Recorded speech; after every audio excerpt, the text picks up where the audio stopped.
코인원이 카카오뱅크 원화 입출금 서비스의 첫 주 성과를 공개했습니다. 해당 서비스 정식 출시 이후 평균 신규 가입자 수는 177%가량 증가하는 것으로 나타났습니다.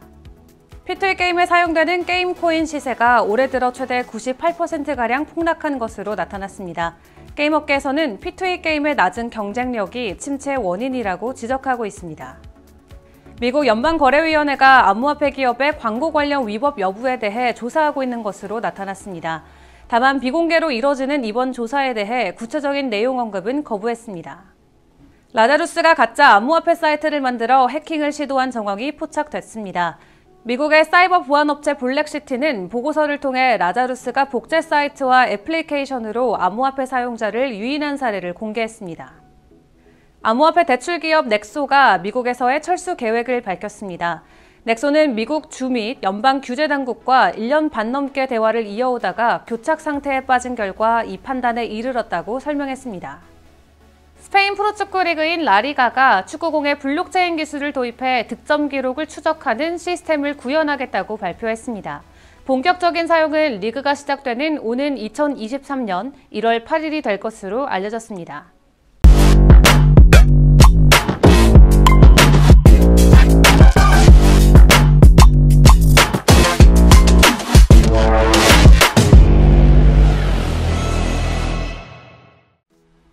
안녕하세요. 12월 7일 수요일의 블록체인 투데이입니다. 비트코인 채굴 산업의 메카인 미국 텍사스주가 황무지로 전락할 우려가 커지고 있습니다.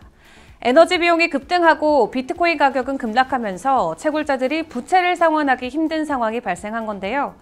비트코인 채굴 산업이 무너지면은 텍사스 지방정부는 막대한 타격을 입게 될 것이라는 설명입니다. 오늘 블록체인 업계의 주요 소식입니다. 국내 암호화폐 거래소 코인원이 지난달 29일 시작한 카카오뱅크 원화 입출금 서비스의 첫 주 성과를 공개했습니다. 코인원은 공식 서비스 전 2주간의 사전 등록 기간을 가진 후 공격적인 마케팅 활동을 펼치고 있는데요. 먼저 코인원 기존 고객층의 은행 전환율은 70% 이상을 기록한 것으로 나타났습니다. 또한 29일 카카오뱅크 원화 입출금 서비스 정식 출시 이후 12월 5일까지 평균 신규 가입자 수는 사전 등록 기간 수치보다 177.48% 증가했는데요. 해당 기간 신규 가입자 연령 분포를 살펴보면 20대가 33.53%, 30대가 26.26%, 40대는 25.39% 순으로 카카오뱅크 주요 고객 연령층과 유사한 비율을 보였습니다. 최근 3개월간 코인원의 월간 활성 사용자 추이를 살펴보면 9월 대비 10월 20.4% 증가했고요. 11월은 41.5% 증가로 꾸준한 상승세를 보여주고 있습니다. 이에 대해 차명원 코인원 대표는 카카오뱅크 원화 입출금 서비스를 안정적으로 제공하는 한편 보다 혁신적인 암호화폐 서비스를 선보여서 고객 기대감에 부응하겠다고 전했습니다. 플레이투원 게임에 사용되는 국내외 게임 코인 시세가 올해 들어서 최대 98%가량 폭락한 것으로 나타났습니다. 코인 마켓캡에 따르면 약 1년간 국내 게임 코인 시세 낙폭은 최대 98%로 집계됐는데요. 약 1년 사이 넷마블의 마블엑스는 9만 원에서 1,800원대로 보라와 네오이즈는 각각 87%와 91%씩 떨어졌고 마블엑스와 보라, 네오핀에 기반되는 카카오의 클레이튼 역시 86% 하락했습니다. 해외 암호화폐 시장의 상황도 비슷했는데요. 엑시 인피니티는 20만 원에서 9천 원으로 샌드박스는 7천 원에서 760원대로 급락했습니다. 또 게임업계에서는 루나 테라 사태와 FTX의 파산, 그리고 위믹스의 상장 폐지로 암호화폐 시장이 타격을 입었지만 P2E 게임의 낮은 경쟁력이 침체 원인이라고 지적하고 있습니다. 미국 연방거래위원회가 암호화폐 기업의 광고 관련 위법 여부에 대해 조사하고 있는 것으로 나타났습니다. FTC는 소비자 보호에 대한 위법 행위와 관련해서 다수의 암호화폐 기업을 조사하고 있다고 밝혔는데요.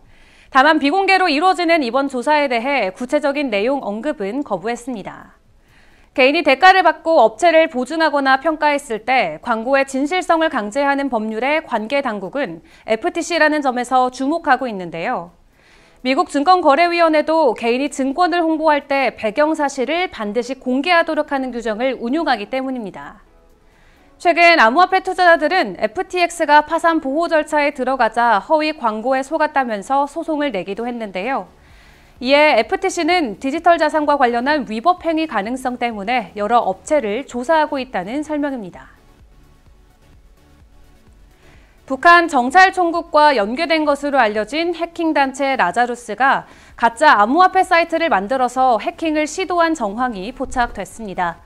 미국의 사이버 보안업체인 볼렉시티는 보고서를 통해서 라자루스가 복제 사이트와 애플리케이션으로 암호화폐 사용자를 유인한 사례를 공개했는데요. 라자루스는 지난 6월 블록스 홀더라는 이름으로 암호화폐 거래 사이트를 개설한 것으로 나타났습니다. 해당 사이트는 이미 존재하는 자동 암호화폐 거래 사이트 하스 온라인을 복제해 만든 가짜였는데요. 보고서는 라자루스가 유저들에게 블록스 홀더 앱으로 가장한 프로그램을 다운받도록 했고 이를 통해 악성 코드인 애플 제우스를 배포했다고 밝혔습니다. 다만 이번 시도에 따른 피해 상황은 아직 공개되지 않은 상황인데요. 보고서는 라자루스 그룹의 사이버 공격 행위가 많은 주목을 받음에도 조직이 지속적으로 암호화폐 사용자들을 공격 대상으로 삼고 있다고 경고했습니다. 암호화폐 대출 기업 넥소가 미국에서의 철수 계획을 밝혔습니다. 넥소는 미국 주와 연방 규제 당국과 1년 반 넘게 대화를 이어오다가 교착 상태에 빠진 결과 이 판단에 이르렀다고 설명했는데요. 미국 철수는 수개월에 걸쳐서 단계적으로 진행될 예정이며 사용자는 지금까지처럼 자신의 자산에 중단 없이 접근할 수 있다고 전했습니다. 넥소는 대출 상품에 대한 규제 우려 해소, 특히 언인터레스트라는 수익률 상품에 대해 미국에서 법적 준수를 하며 제공할 수 있는 것을 목표로 규제 당국과 대화해 왔으나 여의치 않다고 설명했는데요. 또한 수개월에 걸쳐서 대화하고 협력해온 주 당국 상당수가 사전 통보 없이 넥소를 상대로 소송을 제기했다고 지적했습니다.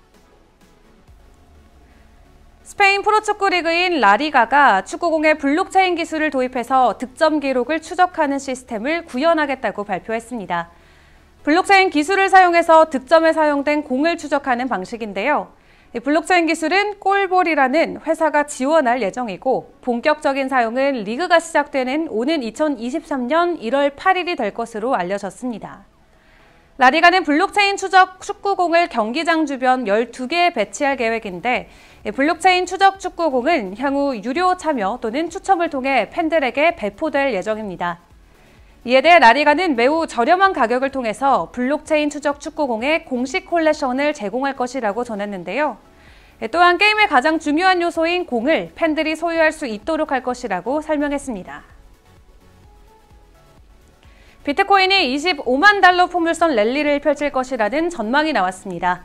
향후 여성의 비트코인 투자 참여도가 높아지고 많은 업체들이 암호화폐 결제 시스템을 채택하기 때문이라는 이유에서인데요. 더욱더 자세한 비트코인 전망과 차트 분석은 정오에 방영되는 블록체인 투데이 플러스에서 함께하겠습니다. 그럼 소통의 시간에 만나요.